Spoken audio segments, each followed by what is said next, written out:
जी को स्कूल हुआ करते थे और एक दिन नेताजी सुभाष चंद्र बोस ने कैम्ब्रिज यूनिवर्सिटी इंग्लैंड से आईएएस की परीक्षा पास की और उस वक्त में वो टॉपर की लिस्ट में चौथा स्थान प्राप्त किया नेताजी सुभाष चंद्र बोस ने और अपने पिताजी का सपना पूरा किया। पास तो हो गए, अब नेताजी को लगा कि अब नौकरी करनी पड़ेगी मुझे और उनकी पोस्टिंग भी कर दी भारत में कि आपको जाना है भारत में, आपको कलेक्टर बना दिया गया है। लेकिन इससे पहले नेताजी बहुत सारी किताबें पढ़कर और क्रांतिकारियों के साथ मिलकर और पूरी व्यवस्था को समझ चुके थे कि जो ये व्यवस्था का स्ट्रक्चर अंग्रेजों ने देश में बनाया है ये लूटने का तंत्र है।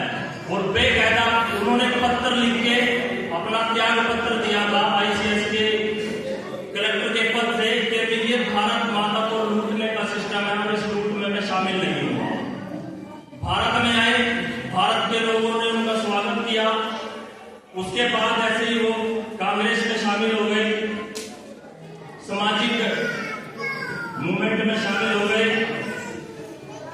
1928 की बात है, नेताजी के पीछे उन्होंने अपने पिक्चर लगाए अंग्रेजों ने कि ये व्यक्ति क्या कर रहा है, क्या करेगा, क्या नहीं करेगा।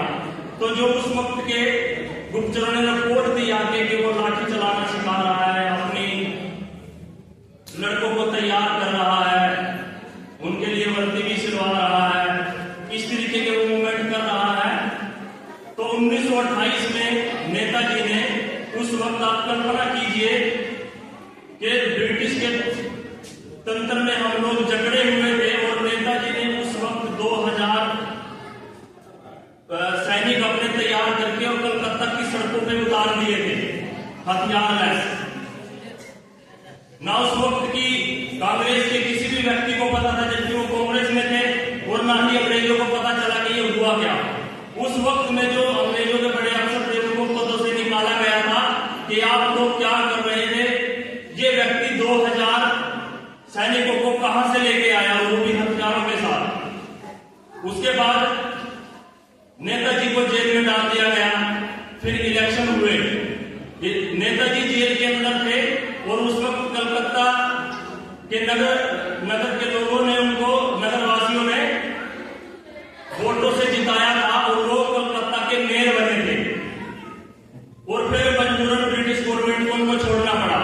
जब वो बाहर आए तो लोग उनके स्वागत में खड़े थे। तो उस वक्त के अंग्रेज अफसर ने बोला था कि नेताजी अब आप जो है आराम से बैठना और आप हमारे बीच शामिल हो चुके हो, अब आप सेना बनाने की मत सोचना और ये ऐसे काम आप मत करना। तो नेताजी ने कहा था उस वक्त तो मैं कुछ भी नहीं था, मेरे पास कोई पद भी नहीं था, अब मैं मेयर हूं, आप संभल कर रहना, क्या पता लाखों में फौज निकल के आए मेरे देश से, सैनिकों की फौज। तो ऐसे ही धीरे धीरे ये कार्य होता रहा। कांग्रेस में इतनी लोकप्रियता बढ़ गई और देश में इतनी लोकप्रियता बढ़ गई, भारत का उस वक्त का कोई ऐसा स्थान नहीं था जहां नेताजी सुभाष चंद्र बोस की मीटिंग या सभाएं ना होती हो। तो उनको कांग्रेस का अध्यक्ष बनाया गया और उधर से दूसरा विश्व युद्ध शुरू हो गया। जब उनको कांग्रेस का अध्यक्ष बनाया गया तो उनके आपसी मतभेद हुए, उनकी कमेटी के मतभेद हुए, तो उनको पद, अपने अध्यक्ष के पद को त्यागना पड़ा था नेताजी सुभाष चंद्र बोस को। इतना विवश कर दिया गया उनको। मजबूरियां का क्या रही होगी उस समय में, क्योंकि नेताजी कहते थे कि विश्व युद्ध छिड़ चुका है अंग्रेजों के साथ, अब हमें संधि करने की जरूरत नहीं है, यहां से मार के इनको भगाना है, हम अपनी व्यवस्था बनाएंगे, हम अपना तंत्र बनाएंगे, हम अपने देश को खुद चलाएंगे, अब हमें इनकी जरूरत नहीं है, क्योंकि दूसरे देशों से भी अंग्रेजों को खदेड़ा जा रहा है। तो नेताजी की ये बात उस समय के लोगों की समझ में नहीं आई। तो नेताजी ने जाते जाते एक कमाल और किया कि कांग्रेस के अध्यक्ष पद से उनको इस्तीफा दे दिया और फॉरवर्ड ब्लॉक अपनी ही सरकार बना ली। भाई ये मेरी सरकार बनेगी और ये देश को आजादी कराने में महत्वपूर्ण भूमिका निभाएगी। तो उसके बाद भी उनको जेल में डाल दिया गया, उनको नजरबंद कर दिया गया है, उनके घर पर ही फिर उनको रखा गया और कुछ सिपाही छोड़ दिए गए। लेकिन परिवार की मदद से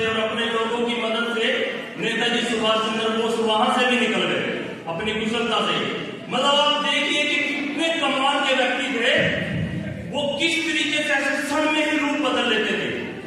रूप बदलना और फिर उसी रूप में ढल जाना। जैसे जब वो अपने घर से रूप बदल कर निकले थे, एक मुसलमान का रूप उन्होंने लिया था, वो एक फाइनेंसर बने थे, और गाड़ी में जब उन्होंने वो रास्ते में पुलिस वाले रोकते हैं तो उनके साथ उसी टोन में बात करना, चेहरे पे कोई डर नहीं, किसी भी प्रकार का भय नहीं, रूप बदलना और पुलिस रूप में ढल जाना, ये अद्भुत कला उस शक्ति के पास थी, नेताजी सुभाष चंद्र बोस जी के। तो वो वहां से निकले, काबुल के रास्ते जर्मनी पहुंचे, हिटलर से मुलाकात की कि हमें भी अंग्रेजों को अपने देश से मार के बुलाना है, हम अपनी फौज बनाएंगे।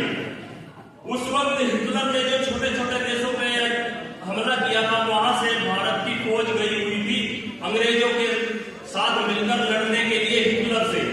हिटलर ने उन लोगों को बंदी बना रखा था जो भारत के सैनिक थे, युद्ध में पकड़े गए थे। नेताजी ने कहा कि मुझे उन सैनिकों से मिलाओ, वो मेरी सेना बनेगी, उनके साथ मैं युद्ध लड़ूंगा। कहीं से 4000, कहीं से 5000, कहीं से ऐसे कर करके टुकड़ों में नेताजी सुभाष चंद्र बोस ने 60,000 सैनिक तैयार किए अपने। और अब प्रश्न ये था उनके लिए कि भारत के पास तो फौज नहीं थी, क्योंकि भारत की फौज तो अंग्रेजों के साथ मिलकर काम कर रही थी, वो अंग्रेजों की नौकरी कर रही थी उस समय में, और लड़ रही थी हिटलर के साथ। भारत के ऊपर कब्जा था अंग्रेजों का, तो वो अंग्रेजों की फौज मानी जाएगी।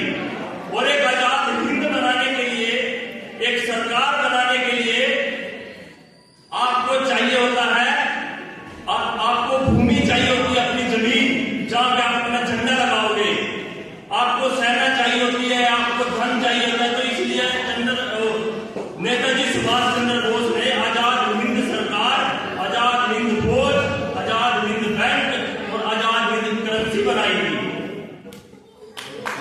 इसी के साथ ही हमारे पास उस वक्त जमीन भी आ चुकी थी। अंडमान द्वीप समूह सबसे पहले अंग्रेजों से मुक्त कराया था नेताजी सुभाष चंद्र बोस ने, जहां पे पहली बार भारत की भूमि पर नेताजी ने झंडा लहराया था अपनी आजाद हिंद सरकार का। अब हमारे पास सब कुछ था, अंग्रेज भयभीत हो चुके थे कि अब मामला गड़बड़ होगा, हिटलर जीत जाएगा और नेताजी उधर से देश में घुसना शुरू हो गए हैं। एक मैं सच्ची घटना बताता हूँ, मेरे दोस्त हैं दिल्ली के, उनके दादाजी अंग्रेजों की फौज में नौकरी करते थे और उनको बर्मा के क्षेत्र में पोस्टिंग की थी कि उधर से जापानी हमला कर रहे हैं देश पर। अब नेताजी उधर से आ रहे थे कि अंग्रेजों को मालूम था, लेकिन भारत के सैनिकों को नहीं बताया। तो वो दादाजी कहते हैं, जो मेरे दोस्त ने मुझे बताया, कि उनके पास माइक थे, नेताजी की सेना के पास माइक थे, वो ये बोलते थे कि हम नेताजी सुभाष चंद्र बोस की सेना के सैनिक हैं और हम भारतीयों पे गोली नहीं चलाएंगे, हम भारत की आजादी के लिए लड़ रहे हैं, आप लोग अंग्रेजों की नौकरी कर रहे हो, आप इसको छोड़ दो, इसको त्याग दो, और नेताजी के साथ मिलकर अंग्रेजों को अपने देश से मार के भगाएंगे, हम लोग अपना तंत्र बनाएंगे। तो ऐसे ही फिर हजारों सैनिकों ने और उस पूरी सेना ने, जो ब्रिटिश गवर्नमेंट की सेना होती थी, भारतीय उसमें थे, उन्होंने समर्पण करते थे ऐसे, और सेना में मिलते चले गए नेताजी के साथ। तो जब अंग्रेजों को लगा कि अब तो नेताजी की सरकार बनेगी, वो आ रहे हैं देश में, तो उन्होंने जहां पे चैन थी नेताजी सुभाष चंद्र बोस की जापान से सप्लाई मिलती थी, उस चैन को तोड़ा, परमाणु बम गिराकर दूसरे विश्व युद्ध में वो चैन टूटी, तो वहां से सप्लाई खत्म हुई, तब जाके जापान ने सरेंडर किया, जब वो परमाणु बम गिर गए उसके ऊपर। और वहां से फिर प्लानिंग हुई कि नेताजी जापान में सरेंडर करेंगे, और सेना को वहीं पे बोला गया आप यहां से सरेंडर करो। अब नेताजी तो चले गए, अपने जो प्लान क्रैश की थोड़ी बनी थी, अब वो जो खजाना बचा, जो सेना के पास धन था, उन्होंने एक व्यक्ति को दिया, राममूर्ति उस वक्त सेना में थे, उनको कहा कि जब सेना सरेंडर करेगी तो आप ये पूरा का पूरा धन सेना में बांट देना और पूरा बताना कि ऐसे हमारी सेना में ये धन था, इतने सैनिक थे। तो राममूर्ति ने क्या किया, वो जापान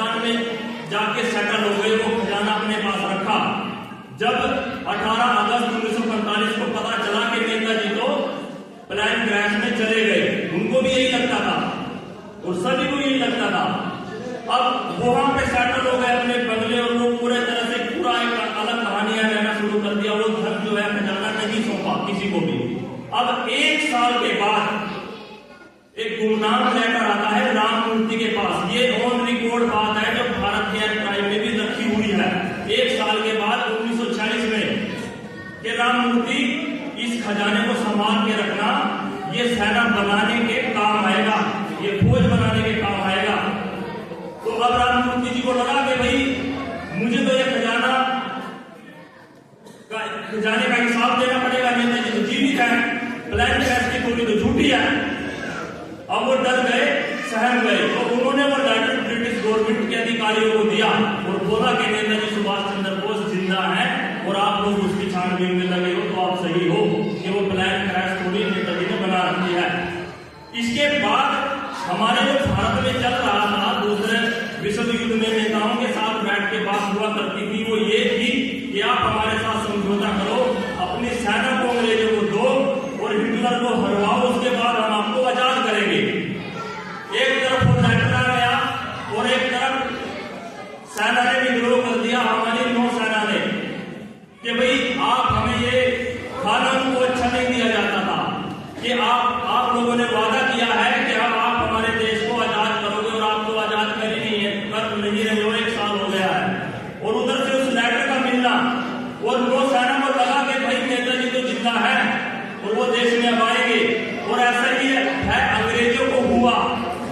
तो इसीलिए उन्होंने फिर वो पावर ऑफ ट्रांसफर एग्रीमेंट का प्रस्ताव देश के लोगों के साथ किया और यहां से अपनी सत्ता को वो ले गए।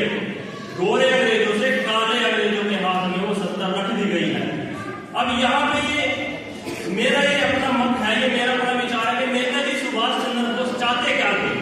वो अपनी व्यवस्था बनाना चाहते थे, वो अपना तंत्र बनाना चाहते थे।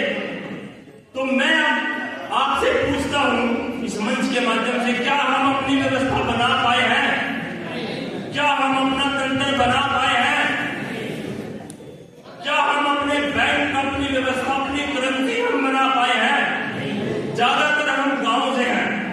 अगर गांव की बात करें तो गांव ने हमें, हमारे बड़ों ने हमें वो समाज दिया था, आपस में भाईचारा, प्रेम, प्यार हमें दिया था, वो व्यवस्था थी उनकी। क्या हम उसको संभाल पाए हैं? उस व्यवस्था को भी हम संभाल नहीं पाए हैं। ये व्यवस्था मेरे गांव में जो चल रही है, ये व्यवस्था जो मेरे घर में चल रही है, ये व्यवस्था जो मेरे समाज, मेरे देश, मेरे जिले में चल रही है, साथियों है मेरे भारत के लोगों, ये व्यवस्था किसकी है? ये बनाई किसने है? कोई कानून बना, वो किस भावना से बनाया गया, उसकी जरूरत क्या थी, वो हमको समझना पड़ेगा। हमें आज अपने गांव में रहना है, समाज को भाईचारे में हमें रखना है, तो हमें सब गांव वासियों को मिलकर अपनी व्यवस्था का निर्माण करना पड़ेगा जो आज हमें भाईचारे की भावना से रख सके। इसकी तरफ हमें सोचना पड़ेगा। समय का थोड़ा अभाव है, और भी साथी हैं, उसके लिए मैं जो है मंच अपना सचिन भाई को देता हूं। सभी